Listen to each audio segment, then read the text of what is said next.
ఈ face mask గురించి ఒకసారి మనం మాట్లాడుకుందామా? ఫేషియల్లు స్టెప్ బై స్టెప్ అయిన తర్వాత లాస్ట్‌న ఈ ఫేస్ మాస్క్ ఎలా వేశాను అదేనండి. ఫేస్ ప్యాక్ అంటాము, మాస్క్ అంటాము మన ఇష్టం. కానీ నేనైతే మాస్క్ అనే అంటాను. కంపెనీ ఏంటో చూసారా? O3+ మంచి బ్రాండెడ్ కంపెనీ.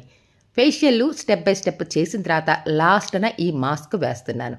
ఈ ప్యాకెట్‌లో ఉన్న పౌడర్ అంతా ఒక బౌల్‌లోకి తీసుకున్నాను. అలానే సరిపడా వాటర్ కూడా తీసుకొని చక్కగా ఉండలు లేకుండా కలుపుకోవాలి. ఆ తర్వాత ఫేస్‌కి అప్లై చేసుకోవాలి. అసలు ఎవరెవరు ఈ O3+ ఫేషియల్ చేయించుకోవచ్చు. ఎవరైనా చేయించుకోవచ్చండి. కానీ కొంచెం కాస్ట్ ఎక్కువ ఉంటుంది. అందుకని కాస్ట్‌కి తగ్గట్టు కొంతమందే చేయించుకుంటున్నారండి. అందులో కూడా ఎవరెవరు పెళ్లి కూతురు అలానే ట్యాన్ ఎక్కువ ఉంది అనుకున్న వాళ్ళు, మంచిగా రిలాక్స్ రావాలి అనుకున్న వాళ్ళు ఈ మాస్క్, ఈ ఫేషియల్ చేయించుకుంటున్నారు. ఈ మాస్క్ వేసుకున్నప్పుడు ఫీలింగ్ భలే ఉంటుందండి. మంచి కూల్ అనిపిస్తది. అలానే స్కిన్ టైట్ కూడా అనిపిస్తది.